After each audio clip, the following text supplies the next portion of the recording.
All right, it's setting up our meeting in Facebook Live.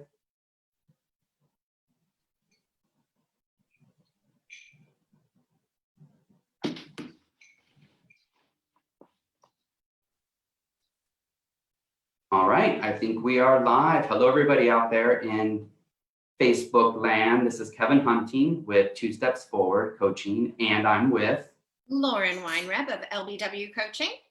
And we are the K&L Effect. But I meant to bring music. Well, we can do music next time. It was there the whole time, and I completely forgot to have music. I wanted to surprise you. Well, no worries. So we are live.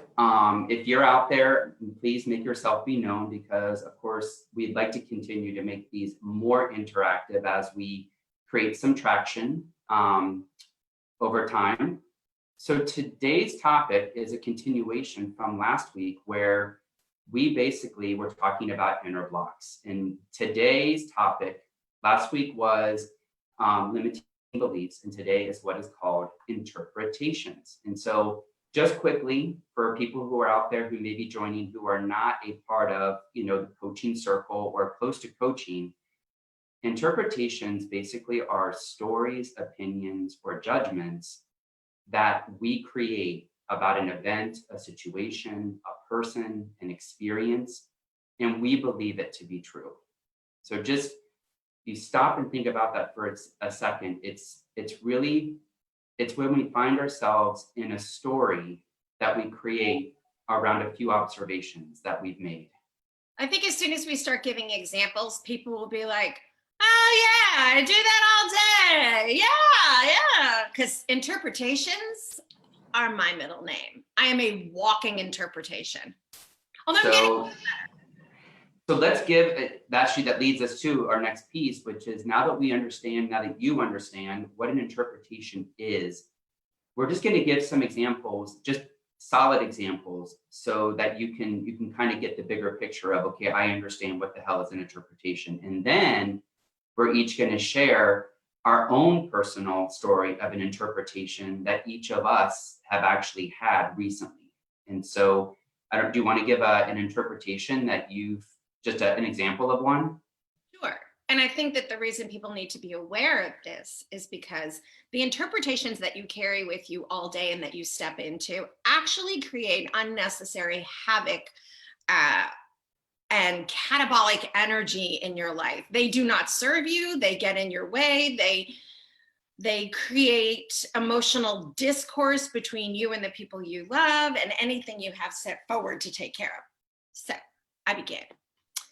One of my favorites, let's see, should I do friends, husband, or child? Let's do child.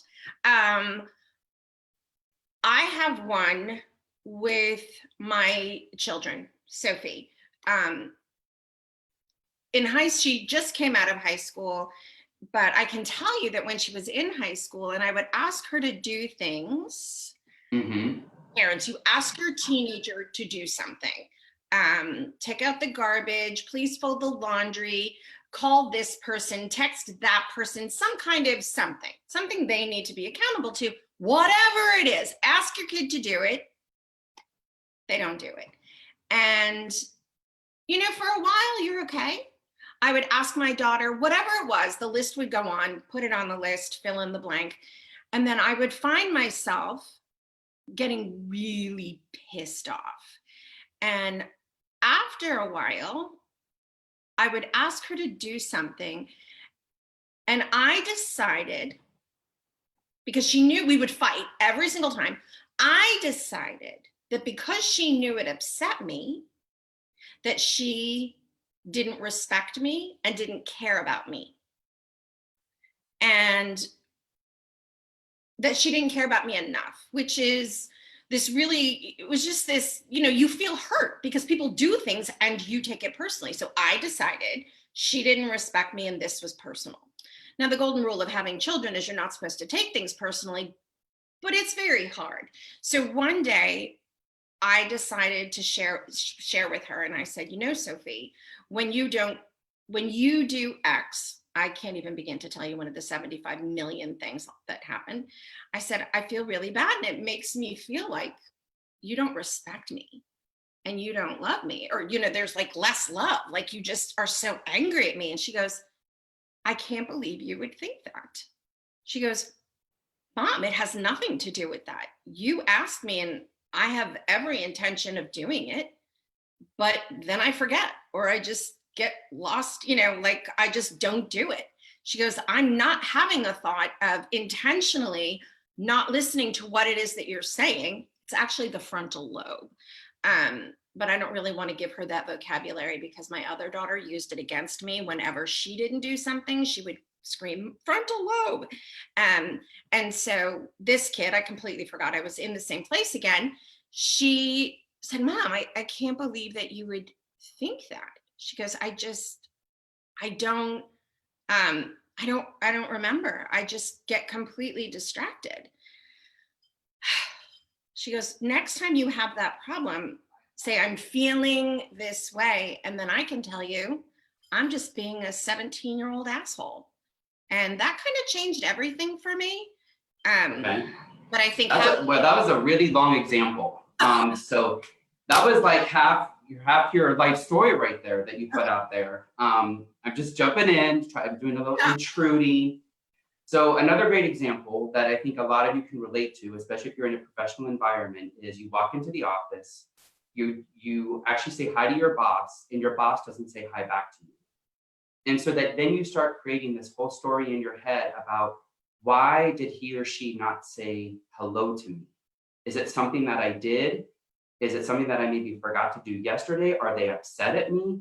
And so you start playing this reel in your head of, oh my God, I must have done something wrong, or self-doubt, worry creeps in, all of those really, really catabolic energies. And so then you end up spending how many hours in the office that morning, lost in the story, when really it could have been that A, the person didn't hear you, or B, they were having a really tough morning themselves and were in a rush because of a deliverable that perhaps they had. And so that's a really, I think, solid example as well in terms of the stories that we tell ourselves. So what's another example, kind of quicker, shorter example? I can do a short one. Let's see. And this one just happened a couple of weeks ago. So my girlfriend called me and there was a little situation and she said, Lauren, blah, blah, blah, blah, blah. And I would say it, but I don't want to, it's a whole thing and it involves other people. And I heard what she said and I got pissed because I felt that she was coming at me. He was sharing information. I became defensive because it was a trigger and I was pissed off. Now we talked we talked for 45 minutes. We moved on. So we kind of thought, so anyway, we hang up the phone and I'm like, bitch. And I was like, I can't believe that she thought this. 2 weeks goes by. Now, typically 2 weeks can go by because we're both busy and we don't judge and we have that kind of friendship, blah, blah, blah, blah, blah. But for 2 weeks, I was like, we're not talking. We're not talking. We're not talking. And I am getting nuts. So then I decide to text her and I'm like, okay, I think it's time we have a conversation and really put this on the table. And she goes, what on the table? I go, well, our last conversation didn't go well. And she texts back, I didn't know that. Does that mean you were mad at me? And I text, I thought you were upset with me and I was upset with you for 2 weeks. And then we put it out there. We acknowledged it. We talked about it. We leaned into it. We cleared it up. But the story in my head was so wrong. It's always wrong. It's always wrong. And I think the piece too to remember about interpretations is you want to, the individual who is making the interpretation, you want to believe that story. And so it has more to do with you and your beliefs and your inner kind of dynamics as an individual than it does about the other individual or other person or experience or whatever that's involved in the story that you are now telling yourself. And so that's, I think, a major thing to remember, is that you will be able to convince yourself that, oh my God, yeah, she was mad at me. She was totally mad at me. But if you actually looked for the evidence to support the fact that the person was mad at you, I would say 9 times out of 10, there might be a specific case where that could be the case, but 9 times out of 10, what it is you basically telling yourself this story that somehow that's based on your own personal experiences, beliefs, which then leads you to think and have certain emotions, which can be, again, very low level. It can be anger, frustration, worry, anxiety, self-doubt. And so people will spend, like you spent 2 weeks, Shoot, probably 2.5. people can lose so much of their time in interpretation, because in the end, I hate to say it, it's almost what you want. I guess in a way, it's manifesting what you think. It's if you think it to be true that the reason your boss didn't say hello to you was because that you are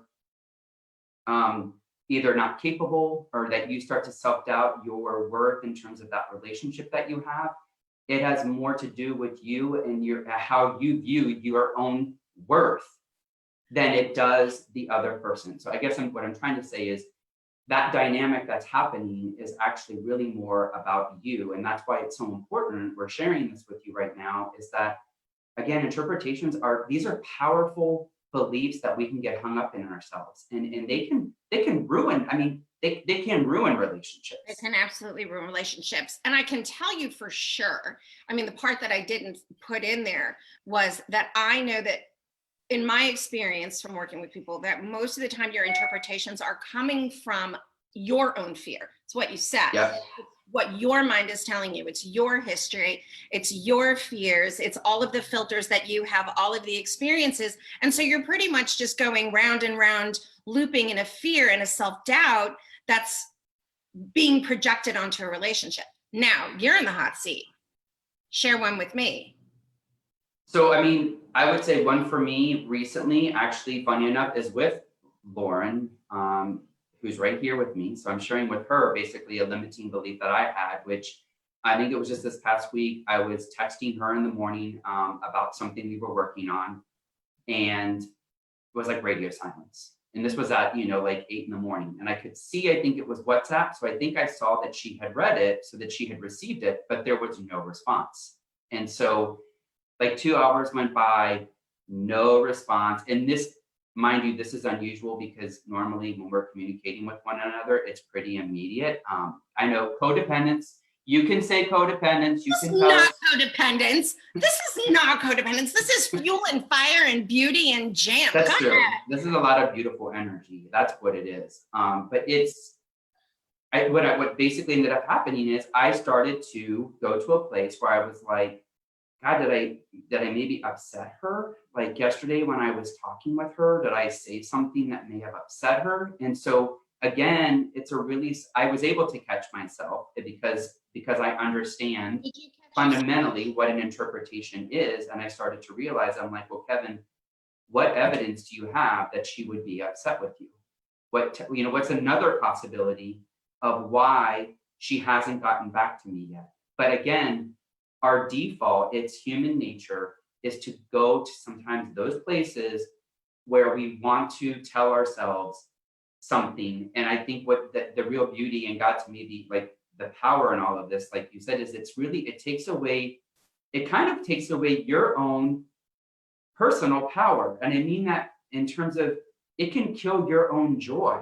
It can take away your sense of calm and confidence and overall peace in a like a heartbeat. And that's it for me. That's the beauty of, once you start to become more aware, you build that awareness. We talk about that a lot. This is what coaching is helping you build the awareness around really why you believe what you believe, and under what circumstances these types of things may come into play. And again, what is it that you would want to do about it? Once you have a fundamental understanding that, oh my God, I've been feeding myself to be perfectly candid, a lie. That's really what it is, because It's the story. it's not like absolute truth like gravity, which gravity is pretty much irrefutable. Gravity exists, and there's no way to deny that gravity exists. But Big T nine truth. times that, I'm sorry. Big T truth, Yes. not little truth. So that I mean, for me, is the real power here. Is if you then understand that you're like, wow, like, why would I want to go to a place and create a story that's literally going to steal joy from me, like for the next hour or 2 hours or weeks, perhaps, depending on what the situation is, instead of addressing, I think, taking it head on and really understanding, okay, how could I find out what is actually going on? And normally that would mean having a conversation, reaching out to the other person or that may be involved, and asking just a simple question about, hey, how is your morning going so far? Like if someone didn't say hi to you, it's not about creating more tension. It's actually about creating understanding. And again, 9 times out of 10, it's what you're thinking is to be what you think is true is not as it's something completely different than what you're thinking. It's coming from such a dark place. I mean, it's really fueled by that little gremlin. And what I want to say is that the first step is awareness, but it also has to be complemented with a tool, a strategy, to be able to challenge yourself and say, what proof do I have that this is true? And so that, if you don't, it's great to have awareness. And I've worked with a lot of people who are like, well, I know why I do that. I know why I do that. Well, nothing's changed if you don't actually engage in, okay, now, if I want to shift that mindset, how do I do that? So you have to have a tool, a strategy, and then you have to practice it. You have to have some grace around it. And really, I think the other thing too, and you just wrote something on this week, is mindset. I think that people don't realize that you have to be so intentional with your mindset and how you want to show up. Because if you allow your emotions, that catabolic energy, to take you, you then have less fire to get back your power. So you have to say, this is important to me and I'm going to show up this way. Here's my awareness. Here's my strategy. Here's another tool. And I want to be over there. And and there's other parts inside of that. Like, yes, you might have to ask a friend, an employee, a coworker, hey, how are you feeling? And that's scary. Other tools. It is, because a lot of people, what also comes into play, right, is having the idea of confrontation potentially is not easy for really any of us. I am throwing myself in the ring here as well. Like I'm none of us are immune to that.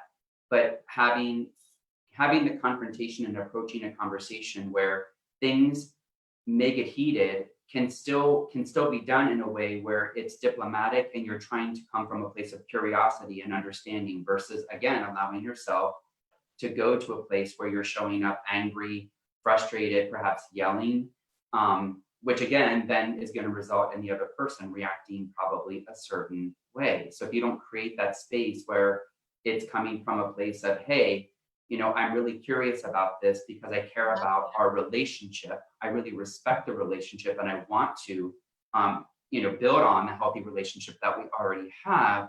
Could we talk about this? That sounds a lot better than, much oh more. my God, I can't believe, I don't know why you said hi to me. I mean, sometimes it's actually crazy when you think that if you were to think about, what if I went to the person right now that's involved in the story that you created, and you just blurted out the story that you created, they probably would look at you and be like, are you like, what the hell are you talking about? Because even they would be like, that is not what, wow, you really created something that, was not even close to being what actually was behind this, like.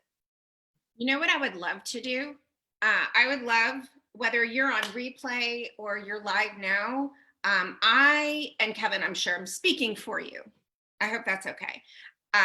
We often get feedback. So here's the challenge, and we want the feedback. The challenge is, now that we've created the awareness, the next time you find yourself having a conversation with that crazy little gremlin in your head who's filling your mind with this crazy story, stop, and then challenge it. And I'm not telling you to lean in, but step one is stop. Then I want you to share it with us. If you can lean in, and ask the person, this is great, I've actually heard this. This is what we use. So the story I'm telling myself in my head is, how true is that? You will be amazed how wrong you are. And that is empowering. Like, then you start laughing, it brings you closer. The story I'm telling myself is, and it diffuses, never right.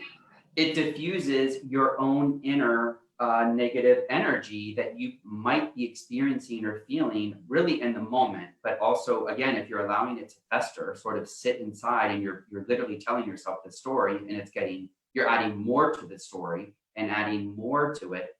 It's really depleting you of just having a certain sense of calm and peace, because your emotions are attached to that. You're already starting to allow your emotions to come into play around the story that you're telling yourself. So now, building on what Lauren said, if you'd like to share, we've also want to share with you right now some really easy, great tips on how, when you say stop to yourself, you can begin to understand and maybe stop and really unravel why, like, what's behind the story that you're telling yourself. And one of the things that really Lauren just said it is, right? Ask yourself the question, how do I know that whatever the story is that you're telling yourself is true? Just ask yourself that question. What evidence do you really have to support the story? Evidence. That you're believing. And just think about that. And then you'll start, again, as you start to think through it, you'll be like, well, I don't really have any evidence. There's nothing that would point me to believe to believe the story that I've just created. What's another question that someone could ask themselves, Lauren? What's another possible interpretation for why this situation occurred, why I haven't heard from this friend, why my friend in the office hasn't answered me? What's another reason? Is it because maybe she had a fight with her husband at home and she's in a bad mood? Or maybe she has an inner ear infection and she can't hear. Or maybe she's caught up in her head because she just passed her boss who made a funny face. You don't get to tell someone else's story. I love that. And I think another great question that I would put out there is, and this is also one where it's kind of removing yourself from it too, is to ask yourself, what would someone with a totally opposite viewpoint say about this? And again, the idea is whatever their thought would be, or their opposite view is, has really no more validity than what you have. But the idea is that it does really have as much validity because you have no evidence in the first place. So it could be, if you could ask 10 different people that same question and get 10 different viewpoints, and that kind of fuels this idea of there could be a million different reasons and stories that you could create for yourself. But really, the story that you're creating for yourself, for your individual self, has more to do with, again, your own personal experiences, your own kind of self-beliefs, your own inner self-beliefs about yourself. And that's what is coming out in those moments. And so that's why, again, everyone wants to believe and put it on something external. That they want to say, oh no, he was for sure what happened is that person was this. That person was pissed off at me. They they were so mad at me because of, and then again, you start finding all these other reasons that are not truthful. There's no evidence, but you are reinforcing that. And so that to me, I think is like the huge unlock here is remember that it has more to do with you, the person creating the story, than it does with the other person. And just to be completely clear, everyone does it. Okay, minus one person. I mean, I can't generalize and say everyone. There's one person who doesn't do it. Who is that? Maybe Bruce Schneider. Well, okay. And so he doesn't do it. But everyone else, there's always an opportunity where we find ourselves doing that. It is completely normal, 100% normal. The takeaway is that you don't have to be held prisoner to the thoughts in your head that don't serve you. And you have a awareness now, a tool now. And if you want to get into the deeper stuff of why you're telling yourself those stories, reach out to Kevin, reach out to me. We can set up a powerful coaching conversation and kind of poke at that and see what's going on. And just add your email if you'd like. You can either DM us directly through Facebook at LBW Coaching, which is Lauren. Or I can't do yours because I don't remember anything. That's why you do Zoom. Or you can reach me through at 2 Steps Forward Coaching. Oh, is that all it is? Yeah, on Facebook. I'm saying you can message us through Facebook Messenger. Or if you'd love to, if you're I'm going to challenge you, hopefully, if you're brave enough and this really is resonating with you, and this would be you honoring yourself. So that would be beautiful. You can always add your email to the comments on the replay or now on this video, and we'll be happy to get in touch with you and again, have a really amazing conversation. So great. Also, last plug, this was really, really, I think, robust and juicy and fun. Wait until next week when we are going to talk about assumptions, which is another big inner block. Big, huge. And so you're not going to want to miss it. I don't know, maybe what we're going to bring is some confetti. I don't know, some balloons. I mean, who knows? Maybe next week in my video, I might bring, what would be something like really? I'm going to surprise you with what I'm going to bring you. Surprise me. You guys better get ready because I'm seeing maybe a wig. I'm seeing some crazy outfits. I'm joking, Lauren. But you can't come up with some really great ideas. Actually, now it's got me thinking that maybe I might just show up as my alter ego called dementia. Which is not a coaching tool. Dementia is not a coaching tool. Anyway, thank you for being here. We really appreciate you guys being a part of this. And we will see. No, thank you. Thank you. No, thank you. You are amazing. No, thank you. So next week, same time, same place, K&L Effect. Thank you so much. Bye. Bye.